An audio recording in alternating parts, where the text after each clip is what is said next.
करनी का फल, दुष्ट मंत्री की चालाकी, राजा बना नाग, रानी बनी दासी, तोते का अनोखा न्याय।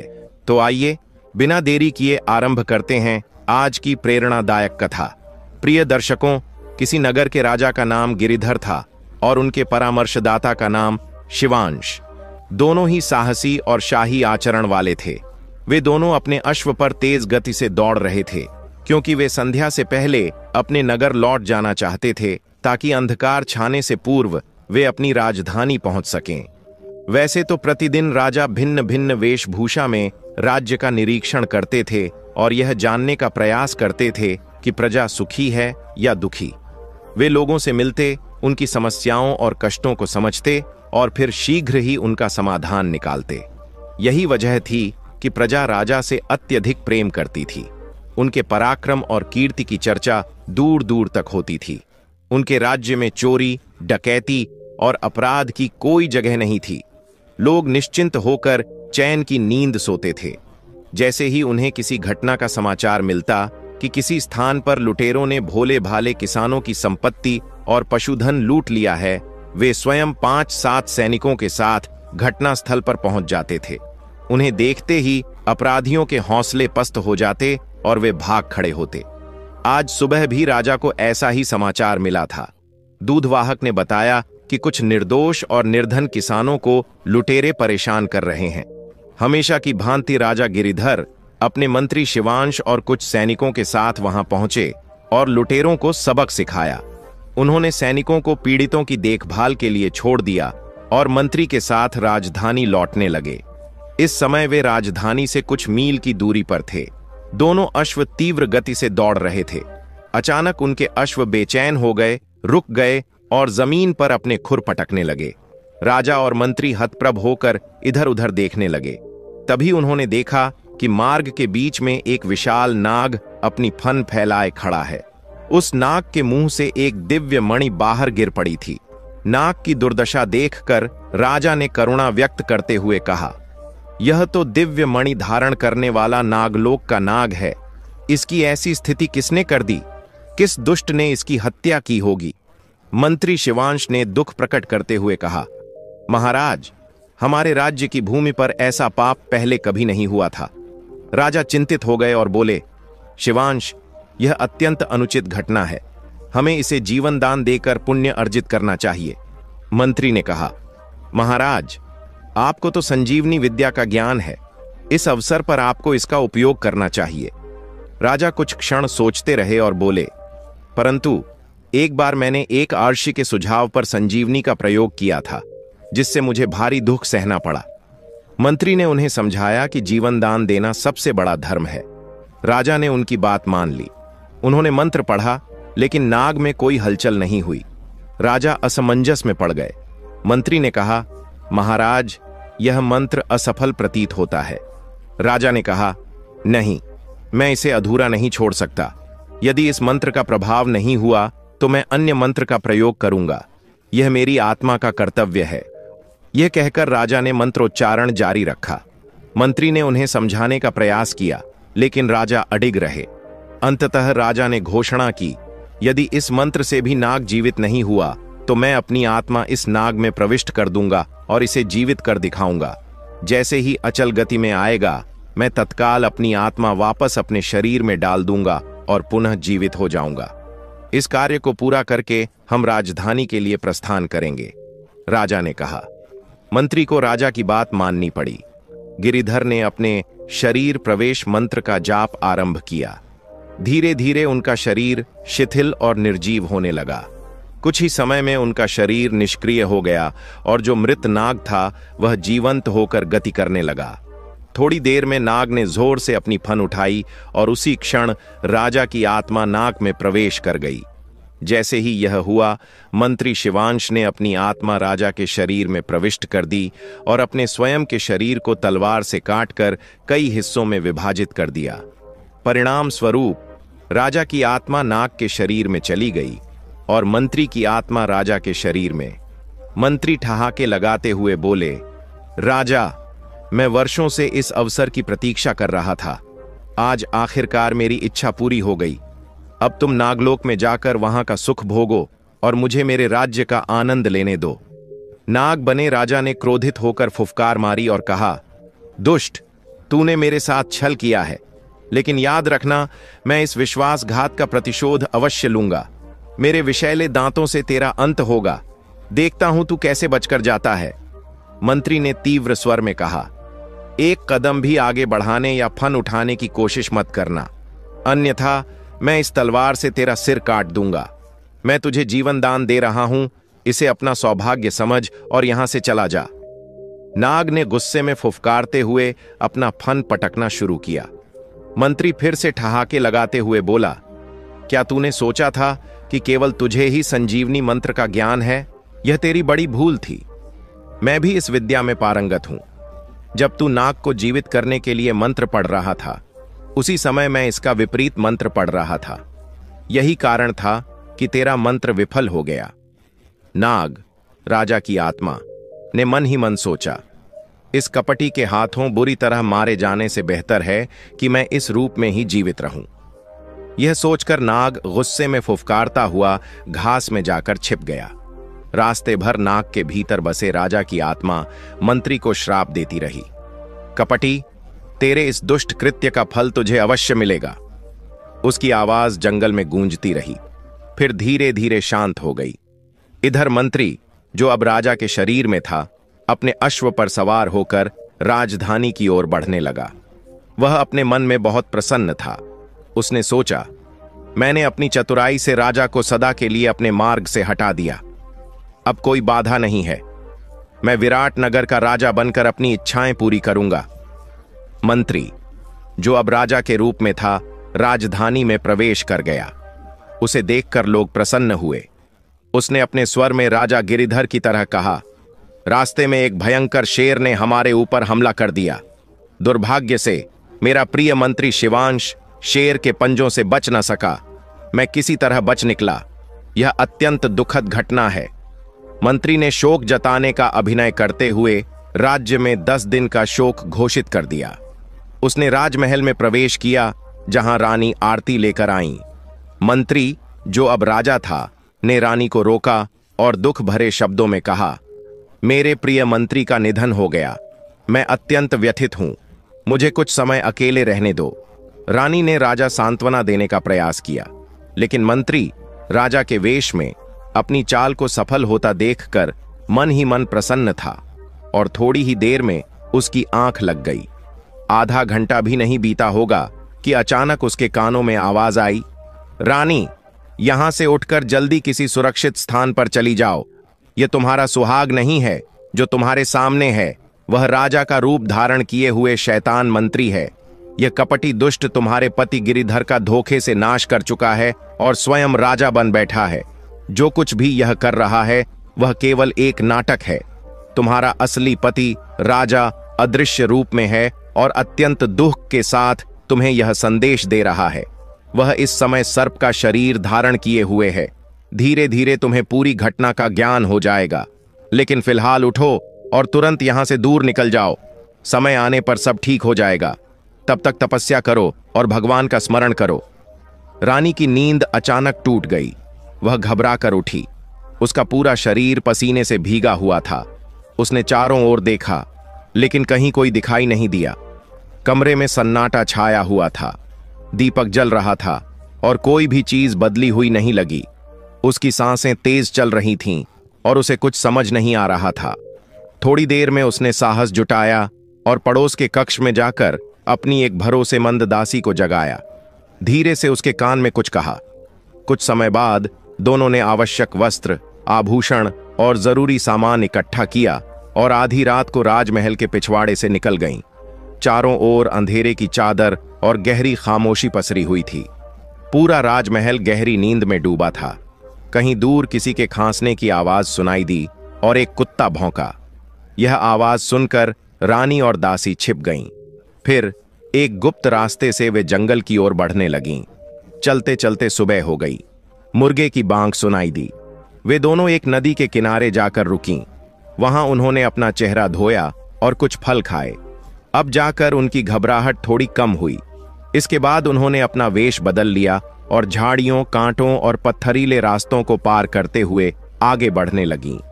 जंगल में जब भी कहीं कोई हल्की सी भी आवाज आती, वे किसी बड़े पत्थर या पेड़ की ओट में छिप जातीं। जब उन्हें लगता कि खतरा टल गया है तो वे फिर चलने लगतीं। चलते चलते दोपहर हो गई। अब उन्होंने एक भयंकर जंगल को पार कर एक पहाड़ी के दूसरी ओर बसे गांव के पास एक पुराना खंडहर नुमा मंदिर देखा। थकी होने के कारण उन्होंने वहीं विश्राम करने का निर्णय लिया। कुछ ही समय में वे गहरी नींद में डूब गईं। इधर सुबह होते ही पूरे राजमहल में हड़कंप मच गया। हर ओर चीख पुकार मची हुई थी। रानी के लापता होने की खबर आग की तरह फैल गई। महल के सेवक और दास दासियां उदास चेहरे लेकर यहां वहां भाग रहे थे। यह खबर मंत्री बने राजा के कानों तक भी पहुंची। उसने यह सुनते ही झुंझलाकर पूछा, क्या कहते हो? एक दासी ने कांपते हुए कहा, महाराज, रानी गायब हो गई हैं। मंत्री चिल्ला उठा, यह असंभव है। उसने क्रोध में आदेश दिया, तुम सब राज्य का कोना कोना छान डालो। आज ही रानी को ढूंढ कर लाओ, वरना तुम्हें कठोर दंड दिया जाएगा। राज्य भर में ढिंढोरा पिटवा दिया गया। घोषणा की गई कि जो भी रानी को खोज कर लाएगा उसे मनचाहा इनाम दिया जाएगा। मंत्री ने हर दिशा में अपने जाल बिछा दिए। सारे मंदिर, बाग, तालाब और जंगल छान मारे गए, परंतु रानी और दासी का कहीं भी पता नहीं चला।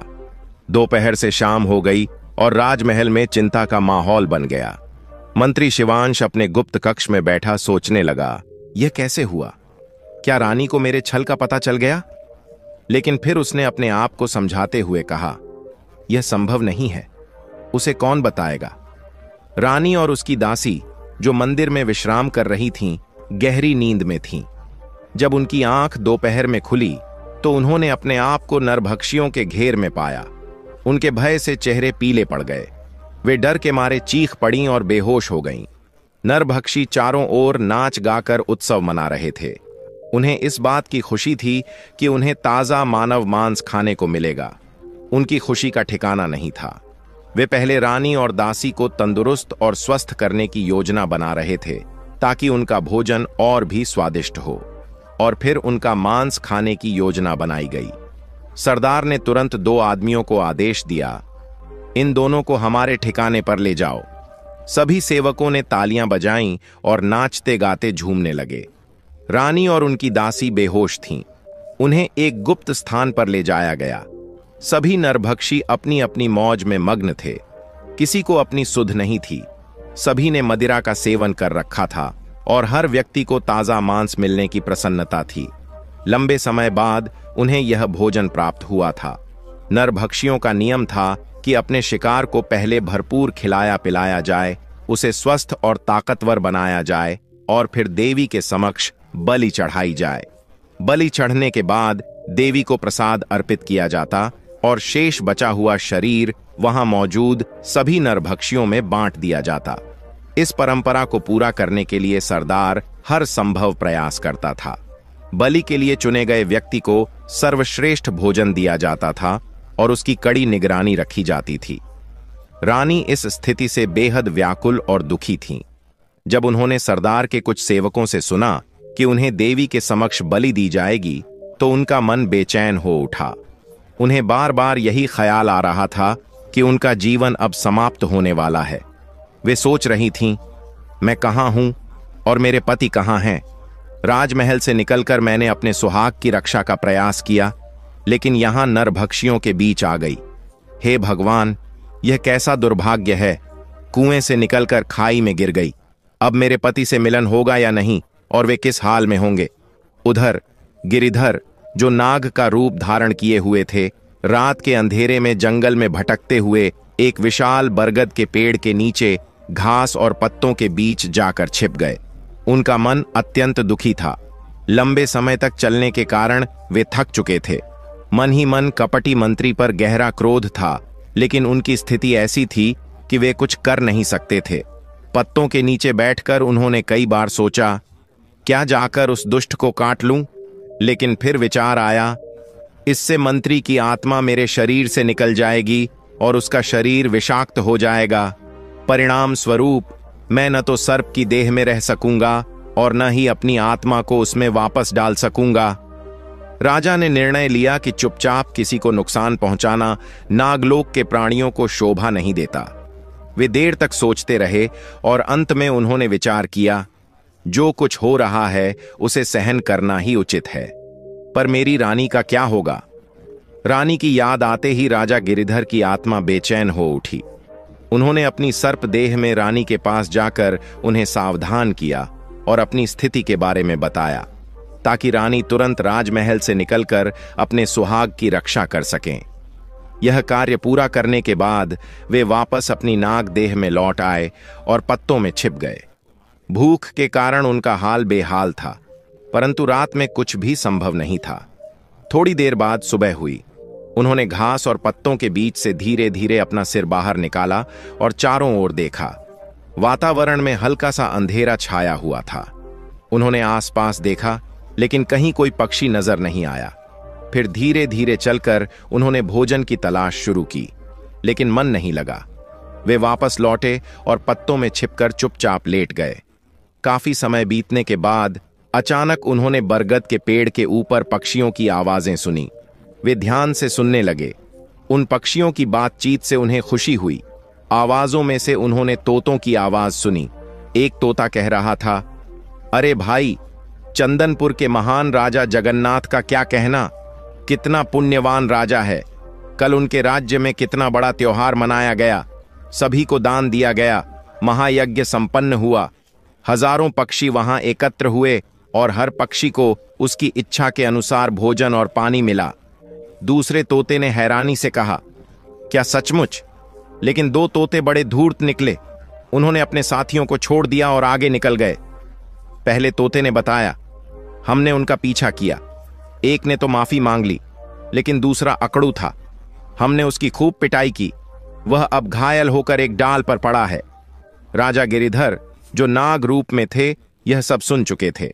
उन्होंने विचार किया, इस घायल तोते के शरीर में प्रवेश करना मेरी नाग देह में रहने से बेहतर होगा। उन्होंने अपनी आत्मा छोड़कर तोते के शरीर में प्रवेश कर लिया। तोता, जो मरने वाला था, अचानक जीवित हो गया। देखते ही देखते वह डाल से नीचे गिरा और शिकारी के जाल के पास फड़फड़ाने लगा। शिकारी ने यह देखा और खुशी से चिल्लाया, आज तो मुझे बड़ा अच्छा शिकार मिला है। लेकिन जैसे ही उसने पास पड़ी नाग की निष्क्रिय देह देखी, वह भय से कांप उठा। वह जाल को जल्दी से कंधे पर डालकर वहां से भाग खड़ा हुआ। रास्ते में वह बार बार पीछे मुड़कर देखता रहा, मानो उसे लग रहा हो कि नाग उसका पीछा कर रहा है। शिकारी की पत्नी ने तोते को देखकर अत्यंत प्रसन्नता व्यक्त की। उसने जल्दी से उसे पिंजरे से निकालकर एक और पिंजरे में डाल दिया। शिकारी ने अपना अनुभव अपनी पत्नी को सुनाते हुए कहा, मैंने रात को जाल बिछाया था। सुबह जाल देखने गया तो थोड़ी दूरी पर मेरी नजर एक भयानक सांप पर पड़ी। भगवान ने बचाया, क्योंकि सांप मरा हुआ था, वरना आज मैं जिंदा घर नहीं लौटता। उसकी पत्नी बोली, हे भगवान, यह तो ईश्वर की कृपा है कि आप सुरक्षित लौट आए।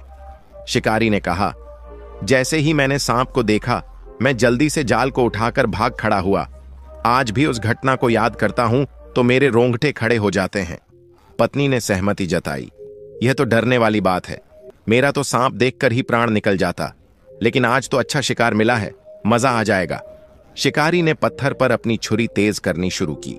इसके बाद उसने तोते को पकड़ने के लिए पिंजरे में हाथ डाला।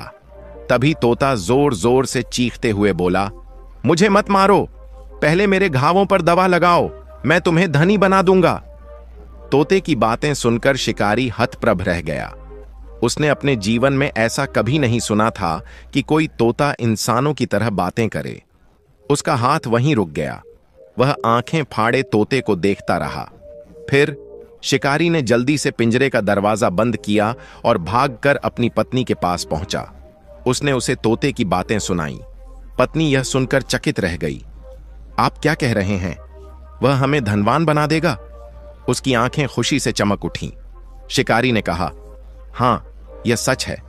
यह कोई पुण्यात्मा या विद्वान है जो किसी श्राप के कारण पक्षी का जीवन जी रहा है। पत्नी ने सहमति में सिर हिलाया। हां, इसमें जरूर कोई रहस्य है, हमें इसे मारना नहीं चाहिए।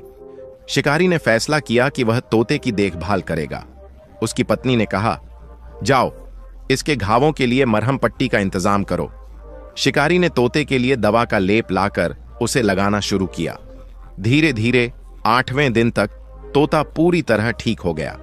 पत्नी ने उसे बड़े प्यार से रखा, उसे रोज समय पर भोजन पानी दिया और स्नेहपूर्वक बातें की। एक दिन शिकारी ने तोते से उसकी सच्चाई जानने की कोशिश की। उसने पूछा, भाई, तुम इंसानों की तरह बातें करते हो, फिर भी पक्षी हो, आखिर तुम कौन हो? शिकारी की पत्नी भी उत्सुकता से सुन रही थी। तोता गहरी सांस लेते हुए बोला, मेरी कहानी बेहद दर्दनाक है। तुम्हारा क्या होगा सुनकर, लेकिन तुमने मेरे घावों को ठीक किया है। यह उपकार मैं कभी नहीं भूलूंगा। शिकारी ने आग्रह किया, भाई, कुछ तो बताओ, हमसे जो हो सकेगा हम तुम्हारी मदद करेंगे। तोता बोला, नहीं भाई, मेरे दुख मेरे ही साथ हैं। जब तक मेरे भाग्य में कष्ट लिखा है, कोई मेरी सहायता नहीं कर सकता। शिकारी ने अधीर होकर पूछा, आखिर बात क्या है, हमें साफ साफ बताओ। तोते ने गहरी सांस ली और कहा, मेरी कहानी लंबी है। मैं राजा गिरिधर हूं। इसके बाद उसने अपने जीवन की पूरी व्यथा सुनाई। शिकारी और उसकी पत्नी की आंखें आश्चर्य से फटी रह गईं। उन्होंने हाथ जोड़कर कहा, महाराज, यह एक गरीब की झोपड़ी है। हमें दुख है कि आपको ये कष्ट झेलने पड़ रहे हैं। बताइए, हम आपके लिए क्या कर सकते हैं? तोते की आंखों में आंसू थे। वह बोला, मुझे यहां कोई कष्ट नहीं है, लेकिन अगर तुम मुझे इस पिंजरे में चंदनपुर के महाराज के पास ले जाओ तो मैं राजा बनने के बाद तुम्हें धन दौलत से नवाजूंगा। शिकारी ने कहा, महाराज, मैं आपकी इच्छा अवश्य पूरी करूंगा। हम कल सुबह चंदनपुर के लिए रवाना होंगे। अगली शाम शिकारी चंदनपुर पहुंचा। उसके हाथ में पिंजरा लटका हुआ था। महल के पास जाकर वह चिल्लाने लगा, देखो देखो, एक अनोखा तोता, यह झगड़ों के फैसले करता है। सुनो इसकी बातें, कीमत केवल 10 रुपए। आसपास के लोग इकट्ठा हो गए। वे आश्चर्य से तोते को देखने लगे। धीरे धीरे यह बात राजा के कानों तक पहुंची। राजा जगन्नाथ ने तुरंत सिपाही भेजकर शिकारी को बुलाया। शिकारी राजा के सामने हाथ जोड़कर खड़ा हुआ। राजा ने पूछा, सुना है तुम्हारा तोता झगड़ों का फैसला करता है, क्या यह सच है? शिकारी ने कहा, जी हां महाराज, आप स्वयं परख सकते हैं। राजा ने कहा, अच्छा, हम तुम्हें 10 सोने की मुद्राएं देंगे।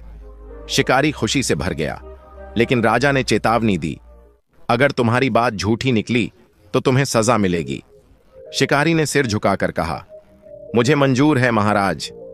राजा ने तोते को एक सुंदर सोने के पिंजरे में रखा और उसके न्याय की परीक्षा लेने की तैयारी शुरू कर दी।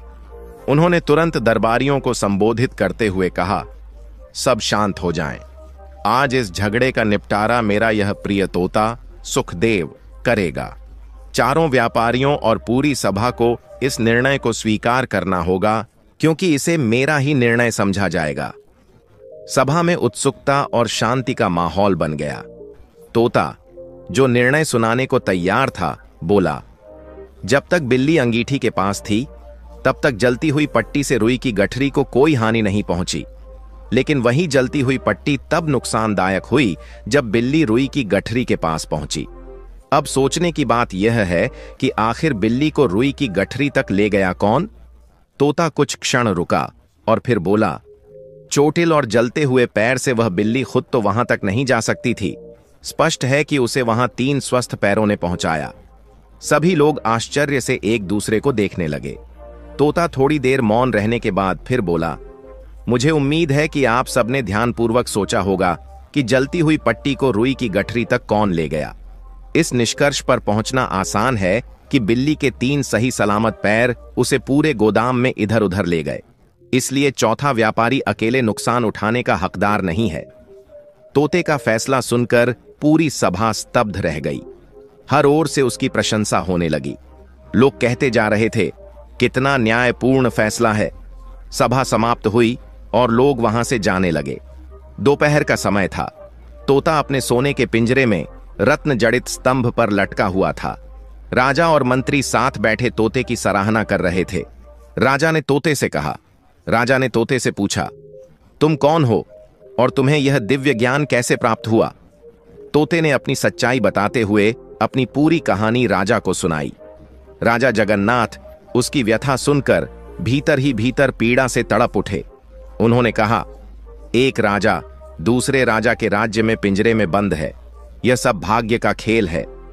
तोता गहरी सांस लेते हुए बोला, महाराज, यह तो मेरे भाग्य का लेखा है, पर मैं आपसे बस यही प्रार्थना करता हूं कि आप मेरी रानी से मुझे मिलवा दें। यदि ऐसा हो गया तो मैं समझूंगा कि मैंने दुनिया का सबसे बड़ा सुख पा लिया। राजा ने उसे सांत्वना देते हुए कहा, तुम चिंता मत करो, मैं आज ही अपने दूतों को तुम्हारी रानी की खोज में भेजूंगा।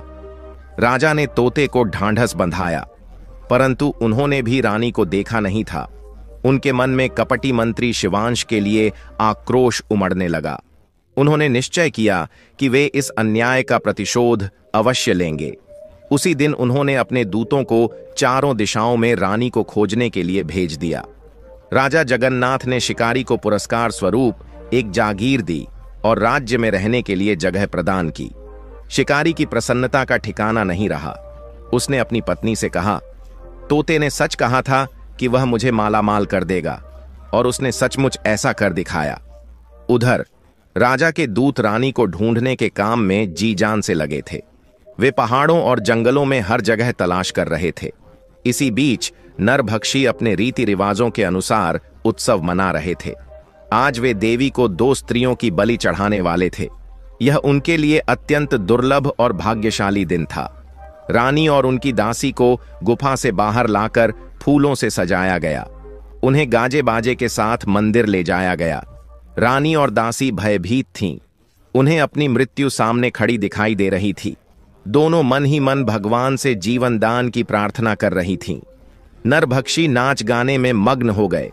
जब वे थक गए तो उन्होंने रानी और दासी को एक ऊंचे मंच पर बिठा दिया ताकि सभी उन्हें देख सकें।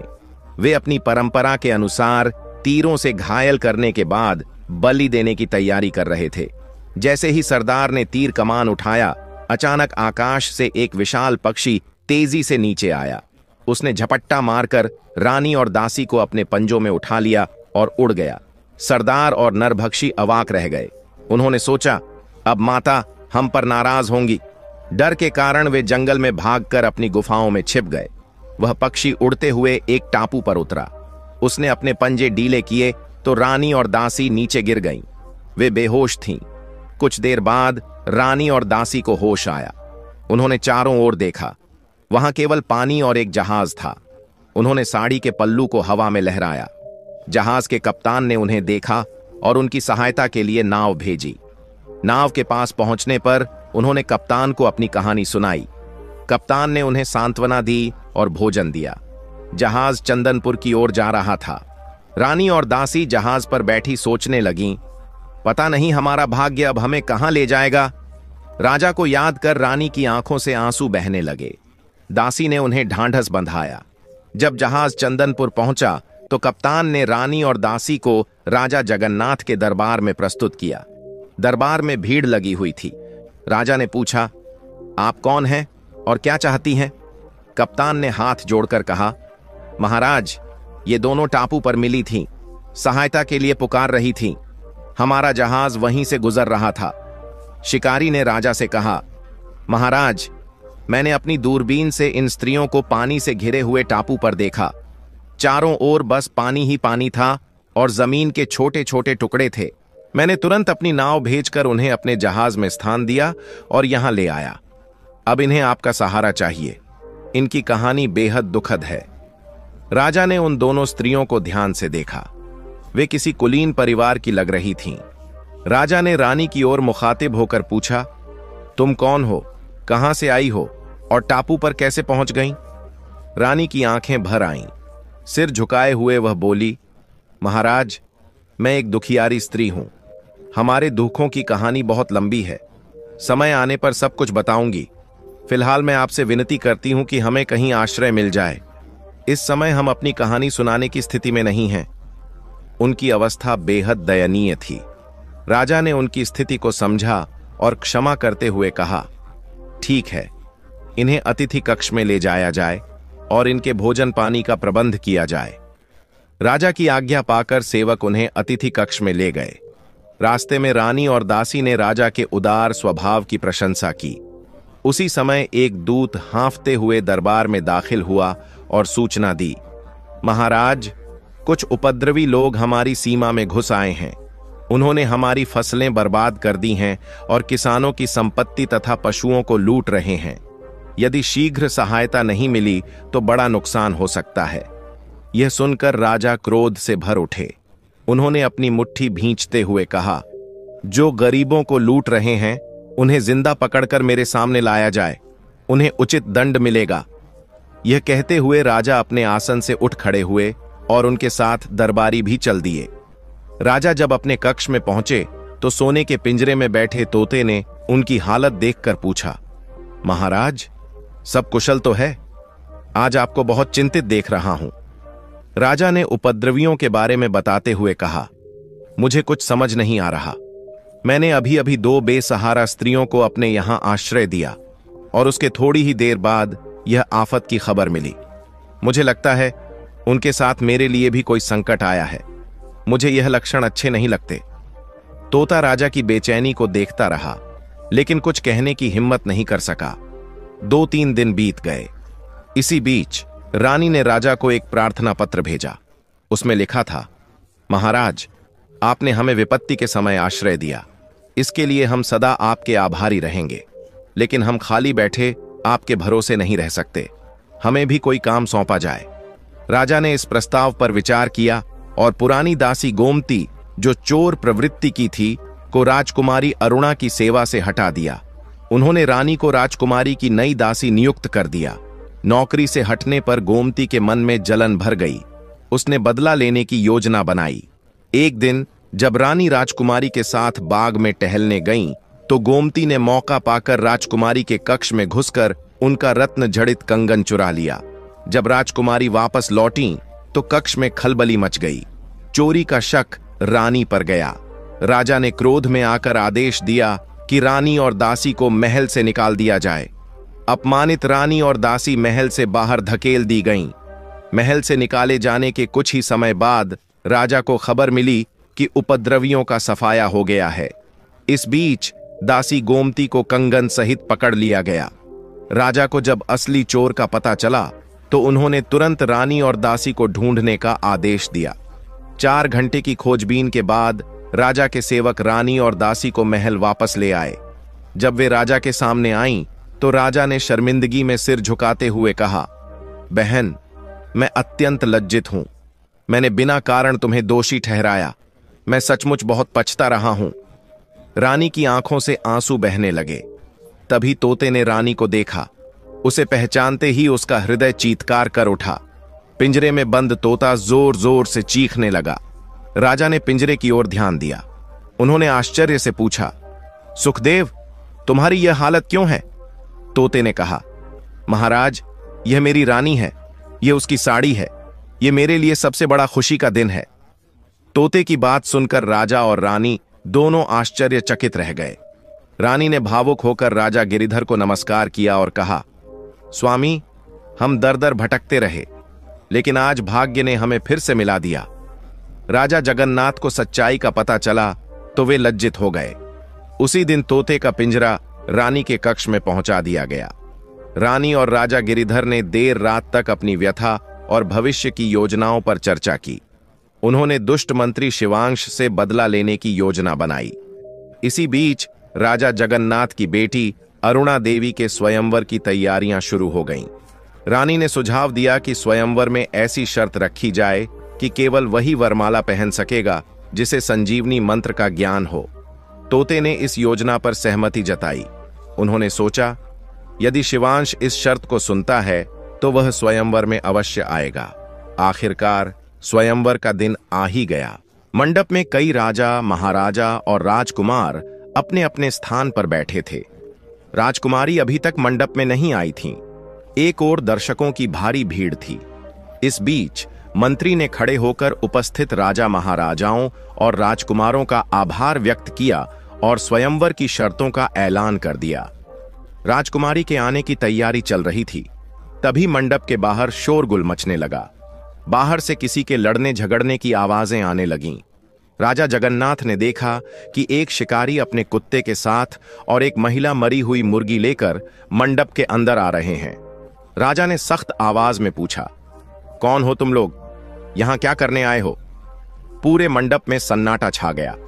महिला ने हाथ जोड़कर कहा, महाराज, मैं एक फरियाद लेकर आई हूं। राजा ने गुस्से में कहा, यह विवाह का शुभ अवसर है, तुम्हारी यह जुर्रत कैसे हुई कि इस मौके पर विघ्न डालने आ गई? क्या तुम्हें पता है कि इसकी सजा क्या होगी? महिला ने सिर झुकाते हुए कहा, महाराज, आपके न्यायालय में मेरी फरियाद है। मेरे बाप की दी हुई मुर्गी को इस शिकारी के कुत्ते ने मार डाला है। मैं आपसे न्याय की गुहार लगाने आई हूं। कृपया मेरी मुर्गी वापस दिलवा दीजिए। राजा ने गुस्से में कहा, यह कैसी अजीब बात कर रही हो? मरी हुई मुर्गी वापस जिंदा कैसे हो सकती है? महिला ने आंचल फैलाकर कहा, महाराज, मुझे बस मेरी मुर्गी चाहिए। यह मेरे लिए बहुत कीमती है। मैं आपके दरबार से खाली हाथ नहीं लौटना चाहती। राजा असमंजस में पड़ गए। पूरी सभा सांसें थामे राजा के फैसले का इंतजार कर रही थी। तभी राजा के मन में एक विचार आया। उन्होंने सोचा, आज स्वयंवर की शर्त के अनुसार जो व्यक्ति संजीवनी विद्या जानता है वह इस मुर्गी को जिंदा कर सकता है। यह विचार आते ही राजा के चेहरे पर मुस्कान फैल गई। इतने में ही राजकुमारी अपनी सहेलियों के साथ हाथ में वरमाला लिए मंडप में आ गईं। राजा ने खड़े होकर घोषणा की, जो भी इस मुर्गी को अपनी संजीवनी विद्या से जीवित करेगा वही हमारी राजकुमारी के गले में वरमाला पहनाएगा। घोषणा सुनते ही मंडप में सन्नाटा छा गया। राजा महाराजा एक दूसरे का मुंह देखने लगे। थोड़ी देर बाद मंत्री शिवांश अपने स्थान से उठकर मंडप के बीच आ गया। उसने संजीवनी मंत्र का जाप शुरू किया। पिंजरे में बैठा तोता यह तमाशा देख रहा था। जैसे ही शिवांश ने मंत्र पढ़ा, तोते ने उसका विपरीत मंत्र पढ़ना शुरू कर दिया। परिणाम स्वरूप लाख कोशिशों के बावजूद शिवांश का मंत्र काम नहीं कर पाया।